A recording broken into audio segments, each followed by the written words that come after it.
আসসালামু আলাইকুম। ইমানি দাস্তান চ্যানেলের আজকের এই বিশেষ ও দীর্ঘ পর্বে আপনাদের সবাইকে স্বাগতম। গত পর্বে আমরা শুনেছিলাম একটি ক্ষুদ্র পিঁপড়া এবং পৃথিবীর শ্রেষ্ঠ বাদশাহ হজরত সুলাইমান আলাইহিস সালামের সেই অবিস্মরণীয় কথোপকথন। আজ আমরা প্রবেশ করব ইতিহাসের আরও এক গভীর রহস্যময় অধ্যায়ে। আজকের গল্পটি এমন এক পাখির, যে পাখিটি কেবল আকাশের নীলিমায় উড়ে বেড়াত না, বরং সে ছিল একজন গোয়েন্দা, একজন সত্যের বার্তাবাহক। আজকের গল্পে একদিকে থাকবে বিশাল মরুভূমির তপ্ত বালুকারাশি, অন্যদিকে থাকবে রানী বিলকিসের সেই রহস্যময় সাবা সাম্রাজ্য। কিভাবে একটি ছোট্ট পাখি একটি পুরো জাতিকে অন্ধকার থেকে আলোর পথে নিয়ে এলো, কিভাবে চোখের পলকে কয়েক হাজার মাইল দূর থেকে একটি বিশাল সিংহাসন হাজির হলো সুলাইমান আলাইহিস সালামের দরবারে। এইসব রোমাঞ্চকর প্রশ্নের উত্তর জানতে ভিডিওটি শেষ পর্যন্ত দেখার আমন্ত্রণ রইল। হজরত সুলাইমান আলাইহিস সালামের রাজত্ব ছিল পৃথিবীর ইতিহাসে অনন্য। আল্লাহ তাআলা তাকে বাতাসকে বশ করার ক্ষমতা দিয়েছিলেন।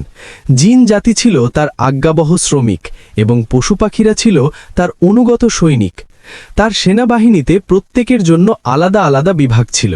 মানুষ, জিন এবং পাখি, এই তিন বাহিনীর জন্য ছিল কঠোর নিয়ম এবং শৃঙ্খলা। পবিত্র কুরআনের সূরা নামলে বর্ণিত হয়েছে, সুলাইমান আলাইহিস সালাম যখন সফরে বের হতেন তখন মাথার ওপরে পাখিরা ডানা মেলে ছায়া তৈরি করত। সুলাইমান আলাইহিস সালাম কেবল রাজাই ছিলেন না, তিনি ছিলেন একজন অত্যন্ত সূক্ষ্ম পর্যবেক্ষক। তিনি তার বিশাল বাহিনীর প্রত্যেকের খবর রাখতেন। একদিন তিনি তার পক্ষী বাহিনী পরিদর্শন করছিলেন। সব পাখি সারিবদ্ধভাবে দাঁড়িয়ে বা উড়ে সালাম দিচ্ছিল, কিন্তু হঠাৎ সুলাইমান আলাইহিস সালামের তীক্ষ্ণ দৃষ্টি একটি শূন্য স্থানের উপর পড়ল। তিনি দেখলেন হুদহুদ পাখিটি তার নির্ধারিত স্থানে নেই। সুলাইমান আলাইহিস সালাম গম্ভীর কণ্ঠে জিজ্ঞেস করলেন, কি ব্যাপার? আমি হুদহুদকে দেখছি না কেন? সে কি অনুপস্থিত? চিন্তা করুন, কোটি কোটি পাখির মধ্যে একটি ছোট পাখির অনুপস্থিতি বাদশার নজর এড়ায়নি। এটি ছিল তার প্রশাসনিক দক্ষতার প্রমাণ। তিনি অত্যন্ত রাগান্বিত হলেন, কারণ বিনা অনুমতিতে কর্মস্থল ত্যাগ করা ছিল এক প্রকার শৃঙ্খলাভঙ্গ। তিনি ঘোষণা করলেন, আমি তাকে কঠোর শাস্তি দেব অথবা জবাই করব, যদি না সে তার অনুপস্থিতির কোনো সন্তোষজনক কারণ দর্শাতে পারে। পুরো দরবারে তখন পিন পতন নীরবতা। সবাই চিন্তিত, ক্ষুদ্র হুদহুদ ফিরে আসলে কি হবে। দীর্ঘ সময় পর দূর আকাশে একটি ছোট্ট বিন্দু দেখা গেল। সেটি ছিল হুদহুদ। সে অত্যন্ত ক্লান্ত অবস্থায় সুলাইমান আলাইহিস সালামের সামনে এসে মাথা নত করে দাঁড়ালো, কিন্তু তার চোখে ভয়ের চেয়ে বেশি ছিল আত্মবিশ্বাস। সে জানত সে এমন এক সংবাদ নিয়ে এসেছে যা বাদশার সমস্ত রাগকে বিস্ময়ে রূপান্তর করে দেবে। হুদহুদ নির্ভীকভাবে বলতে শুরু করল, হে বাদশাহ, আমি আপনার অগোচরে এমন এক সংবাদ সংগ্রহ করে এনেছি যা আপনিও জানেন না। আমি সাবা দেশ থেকে নিশ্চিত খবর নিয়ে এসেছি। হুদহুদ বর্ণনা করতে লাগল সেই উন্নত সভ্যতার কথা। সে বলল, আমি সেখানে দেখলাম এক নারী রাজত্ব করছেন। আল্লাহ তাকে অগাধ ধন সম্পদ এবং নিয়ামত দিয়েছেন। তার একটি বিশাল ও কারুকার্য খচিত সিংহাসন রয়েছে। কিন্তু হে আল্লাহর নবী, সবচাইতে দুঃখের বিষয় হল, এত সম্পদ পেয়েও তারা মহান আল্লাহর শুকরিয়া আদায় করে না। তারা এবং তাদের রানী সূর্যের পূজা করে। শয়তান তাদের কাজগুলোকে তাদের সামনে সুশোভিত করে রেখেছে, ফলে তারা সত্য পথ থেকে বিচ্যুত হয়ে পড়েছে। একটু ভাবুন, একটি ছোট্ট পাখির হৃদয়েও তাওহীদের চেতনা কতটা প্রবল ছিল।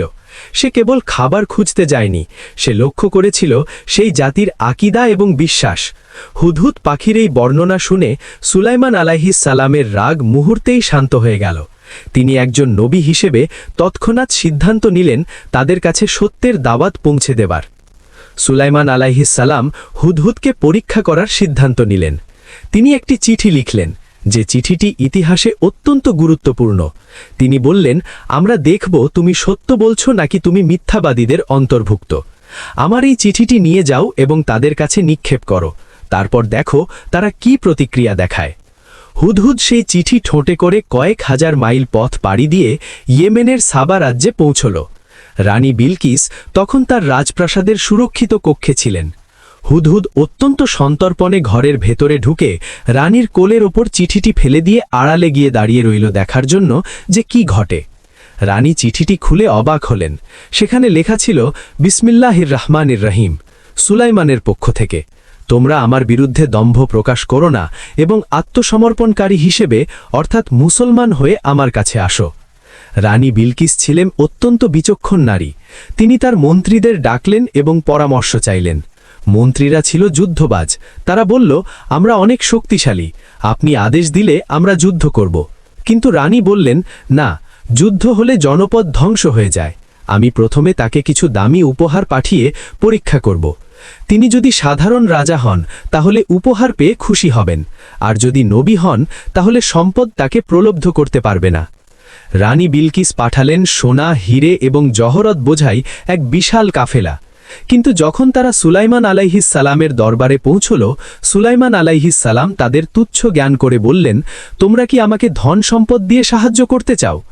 আল্লাহ আমাকে যা দিয়েছেন তা তোমাদের দেওয়া সম্পদের চেয়ে অনেক শ্রেষ্ঠ। তোমরা তোমাদের উপহার নিয়ে ফিরে যাও। আমি এমন সৈন্যবাহিনী নিয়ে আসব যাদের মোকাবেলা করার শক্তি তোমাদের নেই। এই সংবাদ যখন রানীর কাছে পৌঁছল, তিনি বুঝতে পারলেন সুলাইমান আলাইহিস সালাম কোনো সাধারণ রাজা নন। তিনি নিজেই তার সাথে দেখা করার জন্য ফিলিস্তিনের উদ্দেশ্যে যাত্রা শুরু করলেন। রানী বিলকিস যখন ফিলিস্তিনের কাছাকাছি পৌঁছলেন, তখন সুলাইমান আলাইহিস সালাম চাইলেন রানীর সামনে একটি অলৌকিক নিদর্শন পেশ করতে।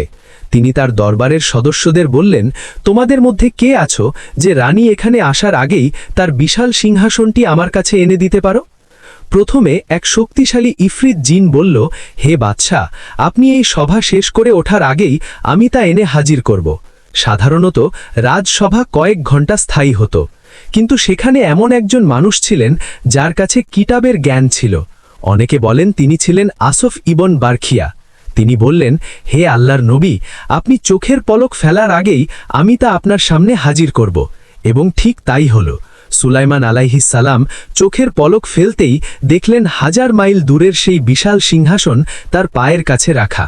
সুলাইমান আলাইহিস সালাম এই অলৌকিক ক্ষমতা দেখে অহংকার করলেন না, বরং বললেন, হাজা মিন ফাদলি রাব্বি, অর্থাৎ এটি আমার রবের অনুগ্রহ, যাতে তিনি আমাকে পরীক্ষা করতে পারেন আমি কৃতজ্ঞ নাকি অকৃতজ্ঞ। রানী বিলকিস যখন সুলাইমান আলাইহিস সালামের দরবারে পৌঁছলেন, তখন তিনি তার সিংহাসন দেখে বিস্মিত হলেন। কিন্তু আরও বড় বিস্ময় তার জন্য অপেক্ষা করছিল। সুলাইমান আলাইহিস সালাম একটি বিশেষ প্রাসাদ তৈরি করেছিলেন, যার মেঝে ছিল স্বচ্ছ কাঁচের। সেই কাঁচের নিচ দিয়ে পানি প্রবাহিত হচ্ছিল এবং তাতে মাছ সাঁতার কাটছিল। রানী যখন প্রাসাদে প্রবেশ করতে গেলেন, তিনি ভাবলেন সেখানে পানি জমে আছে, তাই তিনি কাপড় ভিজে যাওয়ার ভয়ে তার পায়ের কাপড় একটু ওপরে তুললেন। সুলাইমান আলাইহিস সালাম মুচকি হেসে বললেন, ভয় পাবেন না, এটি স্বচ্ছ কাজের তৈরি মেঝে। এই অসাধারণ প্রযুক্তি এবং সুলাইমান আলাইহিস সালামের নবুয়াতের নূর দেখে রানী বিলকিস অভিভূত হয়ে গেলেন। তিনি বুঝলেন তিনি এতদিন যে সূর্যের পূজা করতেন তা কেবল এক সৃষ্টি মাত্র, প্রকৃত স্রষ্টা তো আল্লাহ। তিনি সেখানে দাঁড়িয়েই ঘোষণা করলেন, হে আমার প্রতিপালক, আমি নিজের ওপর জুলুম করেছি। আমি সুলাইমানের সাথে বিশ্বজগতের পালনকর্তা আল্লাহর কাছে আত্মসমর্পণ করলাম। সুবহানাল্লাহ। একটি ছোট্ট হুদহুদ পাখির কারণে একটি পুরো জাতি মূর্তি পূজা ছেড়ে এক আল্লাহর পথে ফিরে এলো। এই দীর্ঘ কাহিনী থেকে আমাদের জন্য বড় বড় কিছু শিক্ষা রয়েছে। 1. দায়িত্ববোধ। একটি পাখি হয়েও হুদহুদ তার এলাকার মানুষের ঈমান নিয়ে চিন্তিত ছিল। আমাদের কি উচিত নয় মানুষের কাছে সত্যের দাওয়াত পৌঁছে দেওয়া? 2. শৃঙ্খলার গুরুত্ব। সুলাইমান আলাইহিস সালাম একটি পাখির অনুপস্থিতিও গুরুত্ব দিয়ে দেখেছিলেন। সফলতার জন্য প্রত্যেকটি কাজে শৃঙ্খলা অপরিহার্য। 3. বিনয়। পৃথিবীর সবচাইতে ক্ষমতাবান বাদশাহ হয়েও সুলাইমান আলাইহিস সালাম প্রতি মুহূর্তে আল্লাহর শুকরিয়া আদায় করতেন। ক্ষমতা যেন আমাদের অহংকারী না করে। 4. অজানাকে জানা। আল্লাহ তাআলা সৃষ্টির ক্ষুদ্রতম প্রাণীর মধ্যেও এমন জ্ঞান ও ক্ষমতা দিয়ে রেখেছেন যা অনেক সময় মানুষও কল্পনা করতে পারে না। বন্ধুরা, ইমানি দাস্তান চ্যানেলের আজকের এই দীর্ঘ পর্বটি আপনাদের কেমন লেগেছে? হুদহুদ পাখির এই বিচক্ষণতা কি আপনাকে মুগ্ধ করেনি? কমেন্টে অবশ্যই আপনার মতামত জানাবেন। ভিডিওটি ভালো লাগলে একটি লাইক দিন এবং শেয়ার করে অন্যদেরও এই পবিত্র ইতিহাস জানার সুযোগ করে দিন। ইনশাআল্লাহ আগামী পর্বে আমরা ইসলামের ইতিহাসের আরও কোনো রোমাঞ্চকর এবং শিক্ষণীয় ঘটনা নিয়ে হাজির হব। ততক্ষণ পর্যন্ত সবাই আল্লাহর রহমতে ভালো থাকুন, সুস্থ থাকুন। আল্লাহ হাফেজ।